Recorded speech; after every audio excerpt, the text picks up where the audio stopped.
Hi, hello my dear 12th standard. Welcome to our 12th standard mathematics chapter 1 exercise 1.1 ல 12th sum தான் நம்ம next பார்க்க போறோம். ஓகேவா? எஸ் கொஸ்டின் என்ன கொடுத்திருக்காங்கன்னு பார்த்துடலாமா? Find the matrix A. A matrix கண்டுபிடிக்க சொல்றாங்க. For which A அப்படின்னு ஒரு 2 A into ஒரு 2 by 2 matrix கொடுத்திருக்காங்க which is equal to இன்னொரு 2 by 2 matrix கொடுத்திருக்காங்க. சோ இதுல இருந்து ஏவை கண்டுபிடிக்க சொல்றாங்க. எஸ் கொஞ்சம் டிஃபரெண்டா இருக்குல்ல. வாங்க இது எப்படி இதுல இருந்து எப்படி ஏவை ஃபைண்ட் அவுட் பண்றது அப்படின்றத பாக்குறோம். சோ இது ஏ அப்படின்னா இதை நாம பி அப்படின்னு வச்சுக்கலாம். இவனை நாம சி அப்படின்னு எடுத்துக்கலாம். சரிங்களா? எஸ். சோ அப்போ பி ஈக்குவல் டு என்ன matrix 5 3 -1 -2 and C. So C என்ன எடுத்துக்கலாம் 14 செகண்டா கொடுத்தது 14 7 7 7 சூப்பரா கொடுத்துருக்காங்கல்ல. எஸ் 5. சோ அப்ப நம்ம இவனை B இவனை C எடுத்தா அப்ப இதை நம்ம எப்படி எழுதலாம் பாருங்க. क्वेश्चन பாருங்க லெஃப்ட் ஹேண்ட் சைடு LHS என்ன இருக்கு A இவனை நம்ம B ன்னு எடுத்ததால AB equal to அவனுக்கு C ன்னு எடுத்துருக்கோமா. சோ C அப்படியே எழுதிக்கலாம்.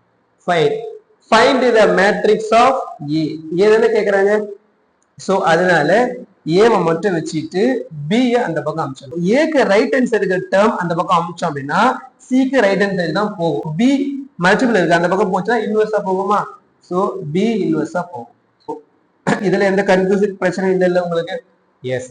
சோ அவ்வளவுதான் முடிஞ்சிருச்சு. பாருங்க சி மேட்ரிக்ஸ் அவங்க கொடுத்துட்டாங்க. பி இன்வெர்ஸ் நாம ஃபைண்ட் அவுட் பண்ணி இங்க சப்ஸ்டிட் பண்ண வேண்டியது. அப்ப இது நமக்கு என்ன வேணும் பி இன்வெர்ஸ் தான் நாம ஃபைண்ட் அவுட் பண்ணுவோம். ஃபைண்ட் அவுட் பண்ணிடுவோமா. எஸ். சோ பி நம்ம கிட்ட இருக்கு. பி இன்வெர்ஸ் கண்டுபிடிச்சிடலாம்.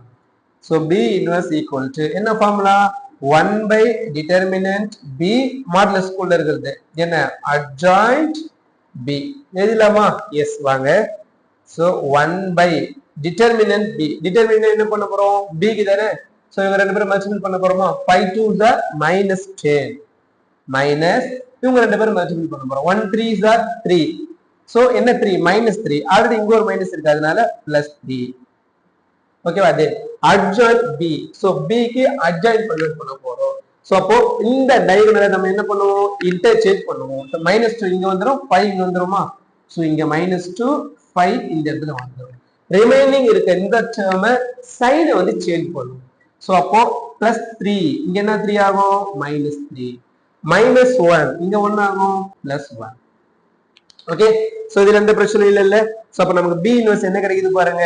B inverse equal to -10 +3 1 by -7 and then -2 -3 1 5 அப்படின்ற ஒரு மேட்ரிக்ஸ் தான் நமக்கு B இன்வெர்ஸ்க்கு கிடைக்குது. Okay. So B inverse find out பண்ணியாச்சு. அப்ப நம்ம என்ன பண்ண போறோம் A equal to C into B inverse.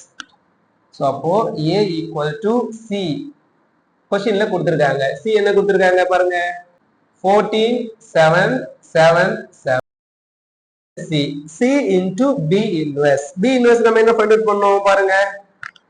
So 1 by -7 into -2 -3 1 5 multiple பண்ணிடலாமா. எஸ் வாங்க மல்டிபிள் பண்றோம். 1 by -7 முன்னாடி எடுத்து எழுதிக்கலாம். ஓகேவா. தென் மல்டிபிள் பண்ண போறோம். சோ இந்த ரோவை இந்த ரெண்டு காலம் கூட மல்டிபிள் பண்ணா நமக்கு ஃபர்ஸ்ட் ரோ கிடைச்சிடுமா. ஃபர்ஸ்ட் எலிமெண்ட்னா ஃபர்ஸ்ட் எலிமெண்ட் கூட மல்டிபிள் செகண்ட் எலிமெண்ட் செகண்ட் கூட மல்டிபிள் பண்ண போறோம். சரியா. Yes. 14 2s are 28 -28 1 7s are 7. ஓகேவா. இதுக்கு காமன் மைனஸ் போடக்கூடாது. ஓகேவா. எஸ். ஃபர்ஸ்ட் ரோ செகண்ட் காலம் 14 3s are 42 வருமா. எஸ்.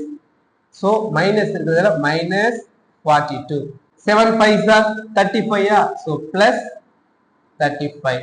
தென் செகண்ட் ரோ எடுத்துட்டு போயிட்டு ஃபர்ஸ்ட் காலம் செகண்ட் காலம் கூட மல்டிபிள் பண்ணா நமக்கு செகண்ட் ரோ கிடைச்சிடும். ஓகேவா. Yes. 7 2s are -14 7 1s are 7. Then second row second column 7 3s are -21 7 5s are 35 so +35 minus plus மட்டும் கொஞ்சம் கேர்ஃபுல்லா போடுங்க. சரிங்களா. சிம்பிளிஃபை பண்றோமா இது 1 by -7 -28 +7 so அப்ப -21 -42 +35 -7 -14 +7 -7 -21 +35 14 சோ இது எல்லாத்துலயும் பாருங்க, இந்த எல்லா டேர்ம்லயும் இது எல்லா டேர்ம்லயுமே 7 காமனா இருக்கா? சோ அப்ப 7 காமனா வெளியே எடுத்துடலாமா? எஸ். 1/-7 எல்லாத்துலயுமே 7 இருக்கு. சோ அப்ப 7 நம்ம காமனா எடுத்துட்டோம் அப்படின்னா இதுல 3 டைம்ஸ் இருக்குமா? இதுல ஒரு டைமா? இதுல ஒரு டைம், இங்க 2 டைம் இருக்கும். மைனஸ் சைனை மறக்காம போட்டுருங்க. ஓகே, சோ அப்ப இங்க 7க்கு 7 கேன்சல் ஆயிட்டா 1/-1 இருக்கும். அந்த -1 நம்ம உள்ள எடுத்துட்டு போயிட்டோம் அப்படின்னா எல்லாத்தோட சைன் என்ன ஆயிடும்? சேஞ்ச் ஆயிடும். சோ அப்ப நமக்கு எப்படி கிடைக்கும்? சைன் சேஞ்ச் ஆச்சுன்னா +3 +1 +1 -2 அப்படின்னு சைன் சேஞ்ச் ஆகி சைன் வந்து சேஞ்ச் ஆகி கிடைக்கும். சோ இதுதான் வந்து 2/2 மேட்ரிக்ஸ் அப்படின்னா நம்ம ரொம்ப ஈஸியா வந்து ஃபைண்ட் அவுட் பண்ணிடலாம். சரிங்களா? எஸ். ஆக்சுவலா மேட்ரிக்ஸ் பொறுத்தவரை சம் வந்து கொஞ்சம் பெருசா தான் போகும், பட் ஆனா ரொம்ப ஈஸி தான். ஓகேவா? எஸ். சோ இந்த 2 மார்க் क्वेश्चन எப்படி உங்களுக்கு புரிஞ்சதுன்றத மறக்காம கமெண்ட் பண்றேன். நம்ம சேனலை சப்ஸ்கிரைப் பண்ணி நம்மள ஃபாலோ பண்ணிக்கங்க. நெக்ஸ்ட் கிளாஸ் வேற எபிசோட சார் உங்களை மீட் பண்றேன். Thank you students. Bye bye.